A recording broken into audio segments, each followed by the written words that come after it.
ಕರ್ತನಲ್ಲಿ ಪ್ರಿಯರಾದವರೇ, ದೇವರ ಜೀವವುಳ್ಳ ವಾಕ್ಯವನ್ನು ಧ್ಯಾನ ಮಾಡಲು ಯೇಸು ಕ್ರಿಸ್ತನ ಅತಿ ಮಧುರವಾದ ನಾಮದಲ್ಲಿ ನಿಮ್ಮೆಲ್ಲರನ್ನು ಪ್ರೀತಿಯಿಂದ ನಾವು ಸ್ವಾಗತ ಮಾಡುತ್ತೇವೆ.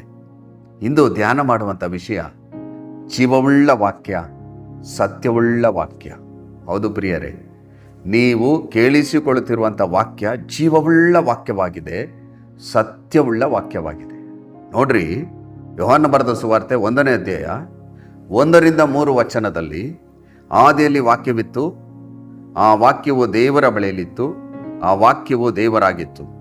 ಆ ವಾಕ್ಯವೆಂಬುವನು ಆದಿಯಲ್ಲಿ ದೇವರ ಬಳಿಯಲ್ಲಿದ್ದನು, ಆತನ ಮೂಲಕವಾಗಿ ಸಮಸ್ತ ಉಂಟಾಯಿತು ಎಂಬುದಾಗಿ ಬರೆಯಲ್ಪಟ್ಟಿದೆ.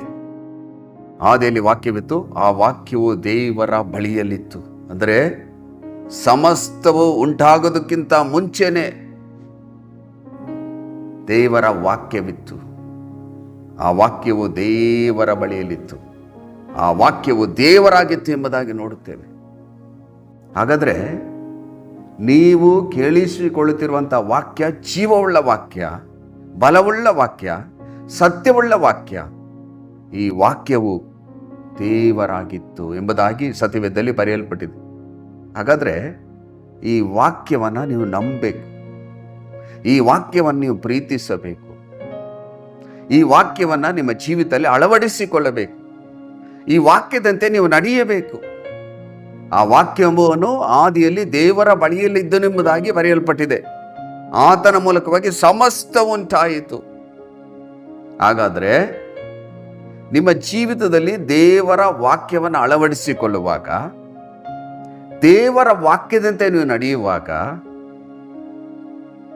ದೇವರ ಸ್ವಭಾವಗಳನ್ನು ನೀವು ಹೊಂದಿಕೊಂಡು ದೇವರ ಚಿತ್ತ ನಿಮ್ಮಲ್ಲಿ ನೆರವೇರ್ತದೆ. ಅನೇಕ ಜನರು ದೇವರ ವಾಕ್ಯವನ್ನು ಕೇಳ್ತಾರೆ, ಅದನ್ನು ನಂಬುವುದಿಲ್ಲ, ಅದರಂತೆ ನಡೆಯುವುದಿಲ್ಲ. ನಾವು ನಿಮಗೆ ತಿಳಿಸ್ತಿರುವಂಥ ವಾಕ್ಯ ಜೀವವುಳ್ಳ ವಾಕ್ಯ, ಸತ್ಯವುಳ್ಳ ವಾಕ್ಯ. ಈ ಜೀವವುಳ್ಳ ವಾಕ್ಯವನ್ನು, ಸತ್ಯವುಳ್ಳ ವಾಕ್ಯವನ್ನು ನೀವು ನಂಬಬೇಕು, ನಿಮ್ಮ ಜೀವಿತದಲ್ಲಿ ಅಳವಡಿಸಿಕೊಳ್ಳಬೇಕು, ಈ ವಾಕ್ಯದಂತೆ ನಡೆಯಬೇಕು. ಆ ವಾಕ್ಯದಂತೆ ನೀವು ನಡೆಯುವಾಗ ದೇವರ ವಾಕ್ಯ ನಿಮ್ಮಲ್ಲಿ ಕಾರ್ಯ ಮಾಡ್ತದೆ. ದೇವರ ವಾಕ್ಯದಂತೆ ನೀವು ನಡೆಯುವಾಗ ದೇವರ ಆಶೀರ್ವಾದಗಳು ನೀವು ಹೊಂದಿಕೊಳ್ತೀರ. ಅನೇಕ ಜನರು ಅನೇಕ ಸಮಸ್ಯೆಯಲ್ಲಿದ್ದಾರೆ. ಯಾಕೆ? ದೇವರ ವಾಕ್ಯವನ್ನು ಅಳವಡಿಸಿಕೊಳ್ಳುವುದಿಲ್ಲ. ದೇವರ ವಾಕ್ಯಕ್ಕೆ ನೀವು ಸ್ಥಳ ಕೊಡ್ರಿ. ದೇವರ ವಾಕ್ಯ ನಿಮ್ಮಲ್ಲಿ ಕಾರ್ಯ ಮಾಡ್ತದೆ. ದೇವರ ವಾಕ್ಯ ನಿಮ್ಮನ್ನು ರೂಪಿಸ್ತದೆ. ದೇವರ ವಾಕ್ಯ ನಿಮ್ಮನ್ನು ಬಲಪಡಿಸ್ತದೆ. ದೇವರ ವಾಕ್ಯ ನಿಮ್ಮನ್ನು ಸಂತೈಸ್ತದೆ. ದೇವರ ವಾಕ್ಯ ನಿಮ್ಮನ್ನು ಮುನ್ನಡೆಸ್ತದೆ. ಹಾಗಾದರೆ ಈ ವಾಕ್ಯವನ್ನು ನೀವು ನಂಬಬೇಕು, ಪ್ರೀತಿಸಬೇಕು, ನಿಮ್ಮ ಜೀವಿತದಲ್ಲಿ ಅಳವಡಿಸಿಕೊಳ್ಳಬೇಕು.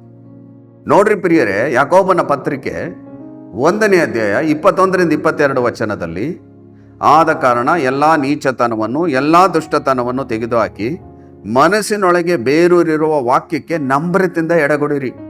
ಅದು ನಿಮ್ಮ ಆತ್ಮಗಳನ್ನು ರಕ್ಷಿಸುವುದಕ್ಕೆ ಸಾಮರ್ಥ್ಯವುಳ್ಳದಾಗಿದೆ. ವಾಕ್ಯದ ಪ್ರಕಾರ ನಡೆಯುವರಾಗಿರ್ರಿ. ಅದನ್ನು ಕೇಳುವವರು ಮಾತ್ರವೇ ಆಗಿದ್ದು ನಿಮ್ಮನ್ನು ನೀವೇ ಮೋಸಗೊಳಿಸಬೇಡ್ರಿ ಎಂಬುದಾಗಿ ಬರೆಯಲ್ಪಟ್ಟಿದೆ. ಅನೇಕ ಜನರು ವಾಕ್ಯವನ್ನು ಕೇಳಿಸಿಕೊಳ್ತಾರೆ, ಆ ವಾಕ್ಯದಂತೆ ನಡೆಯುವುದಿಲ್ಲ, ಆ ವಾಕ್ಯವನ್ನು ಜೀವಿತದಲ್ಲಿ ಅಳವಡಿಸಿಕೊಳ್ಳುವುದಿಲ್ಲ, ಆ ವಾಕ್ಯವನ್ನು ನಂಬುವುದಿಲ್ಲ. ದೇವರ ವಾಕ್ಯದಲ್ಲಿ ಎಷ್ಟು ಸ್ಪಷ್ಟವಾಗಿ ಬರೆಯಲ್ಪಟ್ಟಿದೆ ನೋಡ್ರಿ. ಆದ ಕಾರಣ ಎಲ್ಲ ನೀಚತನವನ್ನು, ಎಲ್ಲ ದುಷ್ಟತನವನ್ನು ತೆಗೆದುಹಾಕಿ ಮನಸ್ಸಿನೊಳಗೆ ಬೇರೂರಿರುವ ವಾಕ್ಯಕ್ಕೆ ನಮ್ರತೆಯಿಂದ ಎಡಗೊಡಿರಿ.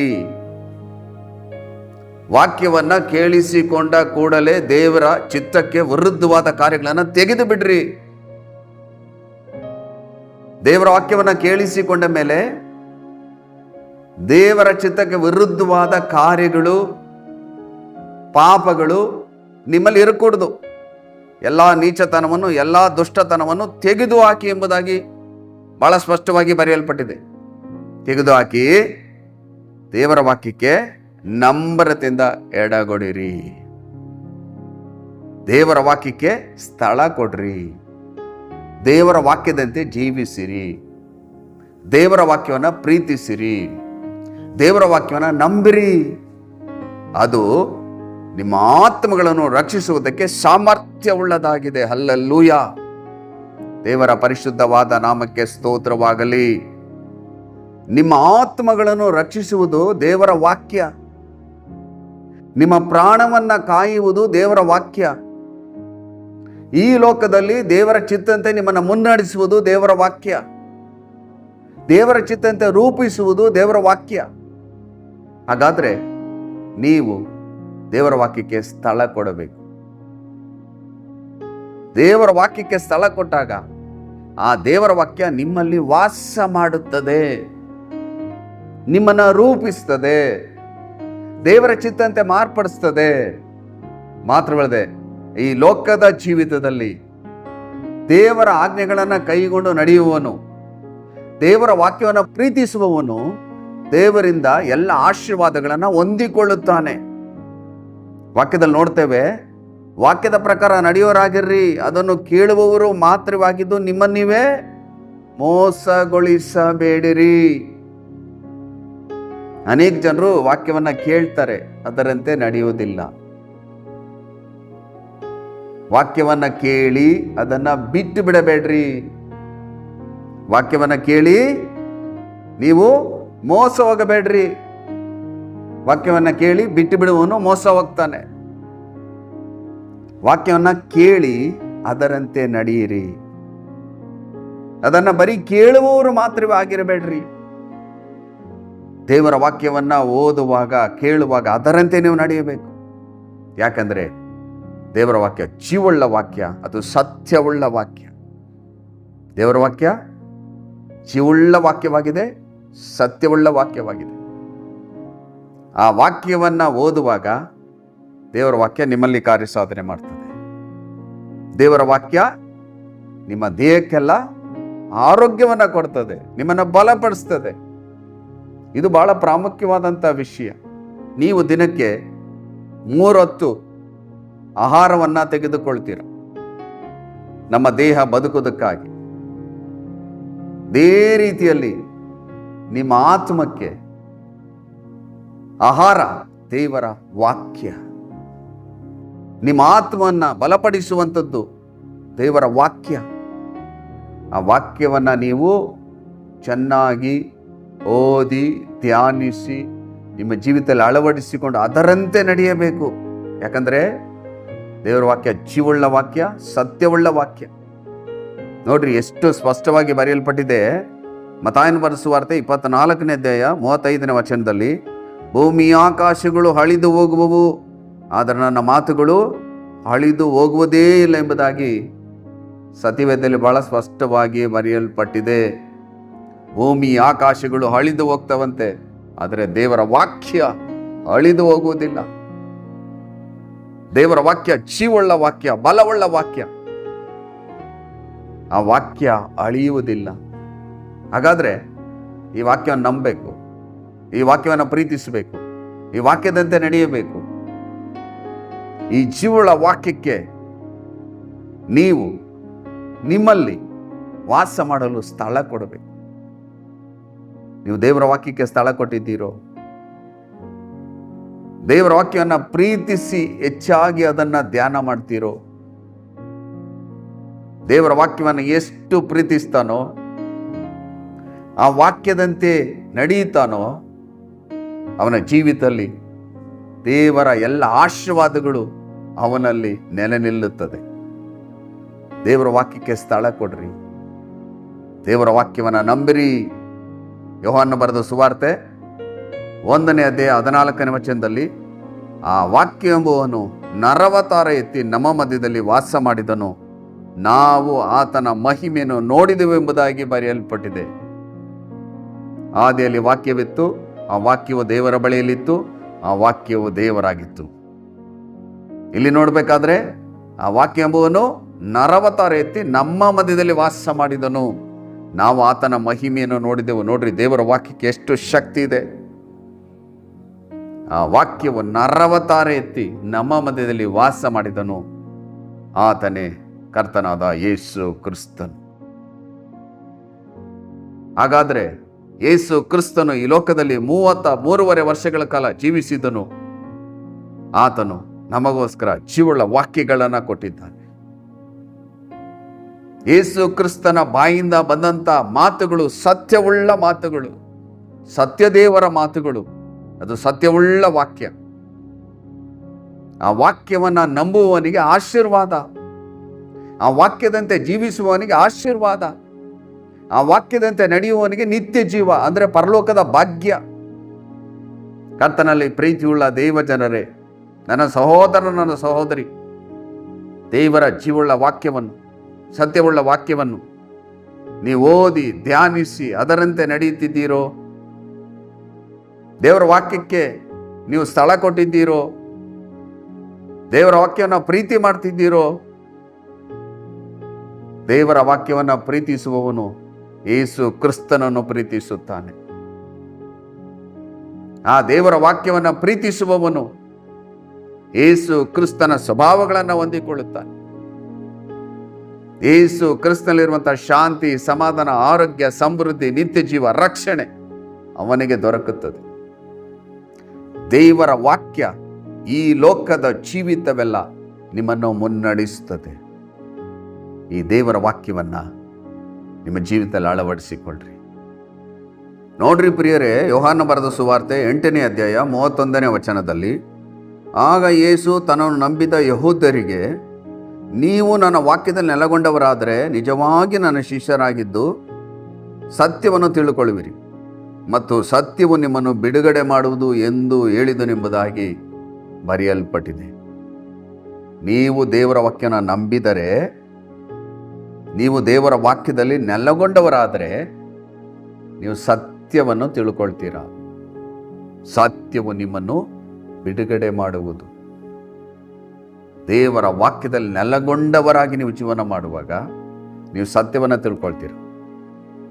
ಸತ್ಯ ದೇವರು ನಿಮ್ಮ ಪಾಪಗಳಿಂದ, ಶಾಪಗಳಿಂದ, ಕಷ್ಟಗಳಿಂದ, ಬಾಧೆಗಳಿಂದ, ಎಲ್ಲ ಹೋರಾಟದಿಂದ ದೇವರು ಬಿಡುಗಡೆ ಕೊಡ್ತಾರೆ. ನೀವು ಬಿಡುಗಡೆಯನ್ನು ಹೊಂದಲು ಸತ್ಯ ದೇವರ ವಾಕ್ಯವನ್ನು, ಈ ಜೀವಳ ವಾಕ್ಯವನ್ನು ನಂಬಿ ಅದರಂತೆ ನೀವು ನಡೆಯಬೇಕು. ನೀವು ಸತ್ಯವನ್ನು ತಿಳ್ಕೊಳ್ಬೇಕು. ಸತ್ಯ ದೇವರಾದ ಯೇಸುವನ್ನು ತಿಳ್ಕೊಳ್ಬೇಕು. ಸತ್ಯವುಳ್ಳ ವಾಕ್ಯವನ್ನು ತಿಳ್ಕೊಳ್ಬೇಕು. ಜೀವುಳ್ಳ ವಾಕ್ಯವನ್ನು ತಿಳ್ಕೊಳ್ಬೇಕು. ಆ ಜೀವುಳ್ಳ ವಾಕ್ಯವನ್ನು ಯಾರು ತಿಳ್ಕೊಳ್ಳುವುದಿಲ್ವೋ ಅವನಿಗೆ ಬಿಡುಗಡೆ ಇಲ್ಲ. ಪಾಪದಿಂದ, ಶಾಪದಿಂದ ಬಿಡುಗಡೆ ಇಲ್ಲ. ಆ ವ್ಯಕ್ತಿ ಅಗ್ನಿ ನರಕದೊಳಗೆ ಹೋಗ್ತಾನೆ. ಅಗ್ನಿ ನರಕದಿಂದ ಪಾರಾಗಲು, ನಿತ್ಯ ಜೀವದೊಳಗೆ ಅಂದರೆ ಪರಲೋಕ ರಾಜ್ಯದೊಳಗೆ ಸೇರಲು, ಪಾಪ ಶಾಪಗಳಿಂದ ಬಿಡುಗಡೆ ಹೊಂದಲು, ಎಲ್ಲ ಸಮಸ್ಯೆಗಳಿಂದ ಬಿಡುಗಡೆ ಹೊಂದಲು ದೇವರ ವಾಕ್ಯವನ್ನು ನಂಬಿರಿ. ದೇವರ ವಾಕ್ಯ ಜೀವುಳ್ಳ ವಾಕ್ಯ, ದೇವರ ವಾಕ್ಯ ಸತ್ಯವುಳ್ಳ ವಾಕ್ಯ. ಆ ಸತ್ಯವನ್ನು ತಿಳುಕೊಳ್ಳುವಿರಿ ಮತ್ತು ಸತ್ಯವು ನಿಮ್ಮನ್ನು ಬಿಡುಗಡೆ ಮಾಡುವುದು. ಹಲ್ಲೆಲೂಯಾ. ದೇವರ ಪರಿಶುದ್ಧವಾದ ನಾಮಕ್ಕೆ ಸ್ತೋತ್ರವಾಗಲಿ. ಹಾಗಾದರೆ ಪ್ರಿಯರೇ, ಈ ಲೋಕದಲ್ಲಿ ಜೀವನ ಮಾಡುವಾಗ ಕೊಡಲ್ಪಟ್ಟಂಥ ಅವಧಿ, ಆಯಸ್ಸು, ಸಮಯದಲ್ಲಿ ಜೀವುಳ್ಳ ವಾಕ್ಯವನ್ನು ತಿಳ್ಕೊಳ್ಬೇಕು, ಸತ್ಯವುಳ್ಳ ವಾಕ್ಯವನ್ನು ತಿಳ್ಕೊಳ್ಬೇಕು, ಸತ್ಯದೇವರಾದ ಯೇಸುವನ್ನು ತಿಳ್ಕೊಳ್ಬೇಕು, ದೇವರ ವಾಕ್ಯವನ್ನು ನಂಬಬೇಕು, ದೇವರ ವಾಕ್ಯದಂತೆ ಜೀವಿಸಬೇಕು. ಆ ವ್ಯಕ್ತಿ ಪಾಪಗಳಿಂದ, ಶಾಪಗಳಿಂದ, ಸಮಸ್ಯೆಗಳಿಂದ ಬಿಡುಗಡೆನ ಹೊಂದ್ತಾನೆ. ಮಾತ್ರವಲ್ಲದೆ ನಿತ್ಯ ಜೀವನ, ಪರಲೋಕ ರಾಜ್ಯವನ್ನು ಸೇರ್ತಾನೆ. ಕರ್ತನಲ್ಲಿ ಪ್ರೀತಿಯುಳ್ಳ ದೇವ ಜನರೇ, ನನ್ನ ಸಹೋದರ, ನನ್ನ ಸಹೋದರಿ, ದೇವರ ವಾಕ್ಯಕ್ಕೆ ನೀವು ಸ್ಥಳ ಕೊಡ್ರಿ. ಈ ಜೀವಳ ವಾಕ್ಯ ನಿಮ್ಮಲ್ಲಿ, ನಿಮ್ಮ ಕುಟುಂಬದಲ್ಲಿ ಅದು ಕಾರ್ಯ ಮಾಡ್ತದೆ. ಈ ವಾಕ್ಯವನ್ನು ಓದ್ರಿ, ಧ್ಯಾನಿಸಿರಿ, ಪ್ರೀತಿಸಿರಿ, ಆ ವಾಕ್ಯದಂತೆ ನಡೆಯಿರಿ. ಆ ವಾಕ್ಯದಂತೆ ಯಾವ ವ್ಯಕ್ತಿ ನಡೀತಾನೋ ಅವನಲ್ಲಿ ಯೇಸು ಕ್ರಿಸ್ತಲ್ಲಿರುವಂಥ ಶಾಂತಿ, ಸಮಾಧಾನ, ಸಂತೋಷ ನೆಲೆ ನಿಲ್ಲುತ್ತದೆ. ಅವನ ಜೀವಿತದಲ್ಲಿ ದೇವರ ಎಲ್ಲ ಆಶೀರ್ವಾದಗಳು ನೆಲೆ ನಿಲ್ಲಲು ದೇವರ ವಾಕ್ಯದಂತೆ ನೀವು ನಡೆಯಬೇಕು.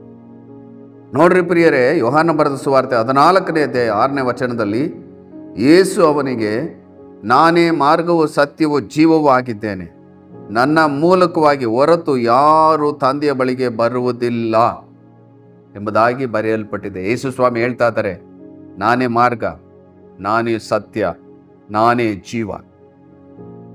ಯೇಸು ಸ್ವಾಮಿ ಪರಲೋಕ ರಾಜ್ಯಕ್ಕೆ ಮಾರ್ಗವಾಗಿದ್ದಾರೆ, ಮಾತ್ರವಲ್ಲದೆ ಸತ್ಯವುಳ್ಳ ದೇವರಾಗಿದ್ದಾರೆ, ಮಾತ್ರವಲ್ಲದೆ ನಾನೇ ಜೀವ. ದೇವರ ವಾಕ್ಯಕ್ಕೆ ಜೀವ ಇದೆ. ಯೇಸು ಸ್ವಾಮಿ ಹೇಳ್ತಾ ಇದ್ದಾರೆ, ನಾನೇ ಜೀವ, ನನ್ನ ಮೂಲಕವಾಗಿ ಹೊರತು ಯಾರು ತಂದೆಯ ಬಳಿಗೆ ಪರಲೋಕ ರಾಜ್ಯಕ್ಕೆ ಸೇರಲು ಸಾಧ್ಯವೇ ಇಲ್ಲ. ಹಾಗಾದರೆ ಪ್ರಿಯರೇ, ಈ ಸತ್ಯ ದೇವರ ವಾಕ್ಯವನ್ನ, ಈ ಜೀವಳ ವಾಕ್ಯವನ್ನ ಓದಿ ಧ್ಯಾನಿಸಿ ಅದರಂತೆ ನಡೆಯುವನು ಮಾತ್ರ ದೇವರ ರಾಜ್ಯದೊಳಗೆ ಸೇರುತ್ತಾನೆ. ಹಾಗಾದರೆ ನೀವು ಈ ಜೀವಳ ವಾಕ್ಯಕ್ಕೆ ಸ್ಥಳ ಕೊಡ್ರಿ, ಈ ಜೀವಳ ವಾಕ್ಯವನ್ನು ನಂಬಿರಿ, ಈ ಜೀವಳ ವಾಕ್ಯವನ್ನು ಪ್ರೀತಿಸಿರಿ. ಈ ವಾಕ್ಯದಂತೆ ನೀವು ನಡೆಯುವುದು ಮಾತ್ರವಲ್ಲದೆ ಅನೇಕ ಜನರಿಗೆ ಈ ಜೀವಳ ವಾಕ್ಯವನ್ನು ಹೇಳಬೇಕು, ಸತ್ಯ ದೇವರ ವಾಕ್ಯವನ್ನು ಹೇಳಬೇಕು. ಹೇಳುವಾಗ ಈ ಜೀವಳ ವಾಕ್ಯ ಅವರಲ್ಲಿ ಕೂಡ ಕಾರ್ಯ ಮಾಡ್ತದೆ. ಕರ್ತನಲ್ಲಿ ಪ್ರಿಯರಾದವರೇ, ಪ್ರೀತಿಯುಳ್ಳ ದೇವ ಜನರೇ, ನನ್ನ ಸಹೋದರ, ನನ್ನ ಸಹೋದರಿ, ಈ ಜೀವಳ ವಾಕ್ಯವನ್ನು ಧ್ಯಾನಿಸಿರಿ, ಇದನ್ನು ನಿಮ್ಮ ಜೀವಿತದಲ್ಲಿ ಅಳವಡಿಸಿಕೊಳ್ಳಿರಿ, ಈ ವಾಕ್ಯದಂತೆ ಜೀವಿಸಿರಿ. ಈ ವಾಕ್ಯ ನಿಮ್ಮಲ್ಲಿ ವಾಸ ಮಾಡಲು ನೀವು ಸ್ಥಳ ಕೊಡ್ರಿ.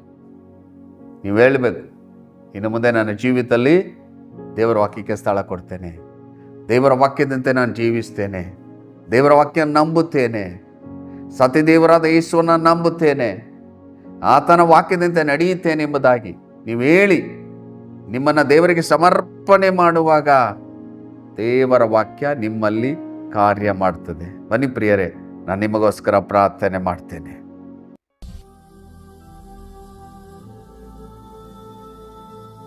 ನಮ್ಮನ್ನು ಅತಿಶಯವಾಗಿ ಪ್ರೀತಿ ಮಾಡುವಂಥ ನಮ್ಮ ಪರಲೋಕದ ತಂದೆಯಾದ ದೇವರೇ, ನಿನ್ನ ಜೀವಳ್ಳ ವಾಕ್ಯವನ್ನು ಧ್ಯಾನ ಮಾಡಿದ್ದೇವೆ. ನಿನ್ನ ವಾಕ್ಯ ಜೀವಳ್ಳ ವಾಕ್ಯ, ಸತ್ಯವುಳ್ಳ ವಾಕ್ಯ. ಭೂಮಿ ಆಕಾಶಗಳು ಅಳಿದು ಹೋದರೂ ನಿಮ್ಮ ಮಾತುಗಳು, ನಿಮ್ಮ ವಾಕ್ಯಗಳು ಅಳಿದು ಹೋಗುವುದಿಲ್ಲ. ಈ ವಾಕ್ಯವನ್ನು ನಂಬುವಾಗ ಆ ವ್ಯಕ್ತಿಗೆ ಬಿಡುಗಡೆ, ಪಾಪದಿಂದ, ಶಾಪದಿಂದ, ರೋಗದಿಂದ, ಸಮಸ್ಯೆಯಿಂದ ಬಿಡುಗಡೆ. ಎಷ್ಟು ಜನರು, ಎಸಪ್ಪ ನಿನ್ನ ವಾಕ್ಯ ನಂಬುತ್ತೇನೆ, ನಿನ್ನನ್ನು ಪ್ರೀತಿಸ್ತೇನೆ, ನಿನ್ನ ಆಜ್ಞೆಗಳನ್ನು ಕೈಗೊಂಡು ನಡೆಯುತ್ತೇನೆ ಎಂಬುದಾಗಿ ನನ್ನೊಟ್ಟಿಗೆ ಸೇರಿ ಪ್ರಾರ್ಥನೆ ಮಾಡ್ತಿದ್ರು. ಅವರಲ್ಲಿ ನಿನ್ನ ಜೀವ ಇಳಿದು ಬರಲಿ, ನಿನ್ನ ಜೀವ ಇಳಿದು ಬರಲಿ. ಈ ಜೀವಳ ವಾಕ್ಯ ಅವರ ಜೀವಿತದಲ್ಲಿ 100ರಷ್ಟು ಕಾರ್ಯ ಮಾಡಲಿ ಸ್ವಾಮಿ. ಇನ್ನು ಮುಂದೆ ನಿನ್ನ ವಾಕ್ಯವನ್ನು ಓದಿ ಧ್ಯಾನಿಸಿ ಅದರಂತೆ ನಡೆಯಲು, ನಿನ್ನ ವಾಕ್ಯದಲ್ಲಿ ಬೇರೂರಿ ನಿಲ್ಲಲು ನಿನ್ನ ಕೃಪೆ ಅವರಿಗೆ ಅನುಗ್ರಹಿಸಿ ಕೊಡ್ರಿ. ಪ್ರಾರ್ಥನೆ ಕೇಳಿದ್ದಕ್ಕಾಗಿ ಸ್ತೋತ್ರ. ಯೇಸುವಿನ ಮೂಲಕ ಬೇಡಿ ಹೊಂದಿದ್ದೇವೆ ನಮ್ಮ ಜೀವವುಳ್ಳ ತಂದೆಯೇ, ಆಮೇನ್, ಆಮೇನ್. ಕರ್ತನಲ್ಲಿ ಪ್ರಿಯರಾದವರೇ, ದೇವರ ಜೀವವುಳ್ಳ ವಾಕ್ಯವನ್ನು, ಸತ್ಯವುಳ್ಳ ವಾಕ್ಯವನ್ನು ಕೇಳಿಸಿಕೊಂಡಿದ್ದೀರಿ. ಈ ವಾಕ್ಯದಂತೆ ಜೀವಿಸಿರಿ, ಈ ವಾಕ್ಯವನ್ನು ಪ್ರೀತಿಸಿರಿ, ಈ ವಾಕ್ಯವನ್ನು ನಂಬಿರಿ. ಈ ವಾಕ್ಯದಂತೆ ನೀವು ನಡೆಯುವಾಗ ಯೇಸು ಕ್ರಿಸ್ತನಲ್ಲಿರುವಂಥ ಶಾಂತಿ, ಸಮಾಧಾನ, ಆರೋಗ್ಯ, ಸಮೃದ್ಧಿ, ನಿತ್ಯ ಜೀವ, ರಕ್ಷಣೆಯನ್ನು ಹೊಂದಿಕೊಂಡು ಈ ಲೋಕದಲ್ಲಿ ಸಾಕ್ಷಿಯಾಗಿ ಜೀವಿಸಲು ಸಾಧ್ಯ. ಮಾತ್ರವಲ್ಲದೆ ನಿತ್ಯ ಜೀವದೊಳಗೆ ಸೇರಲು ಸಾಧ್ಯ. ಇನ್ನೊಂದು ಅಮೂಲ್ಯವಾದ ವಾಕ್ಯದೊಟ್ಟಿಗೆ ನಿಮ್ಮನ್ನು ಸಂಧಿಸುವವರೆಗೂ ದೇವರ ಕೃಪೆ, ದೇವರ ಶಾಂತಿ, ದೇವರ ಸಮಾಧಾನ, ಪರಿಶುದ್ಧಾತ್ಮನ ಆಳ್ವಿಕೆ, ಪರಿಶುದ್ಧಾತ್ಮನ ಒಡೆತನ ನಿಮ್ಮೊಂದಿಗಿರಲಿ. ದೇವರು ತನ್ನ ಚಿತ್ತಂತೆ ನಿಮ್ಮನ್ನು ಹೇರಳವಾಗಿ ಆಶೀರ್ವದಿಸಲಿ. God bless you.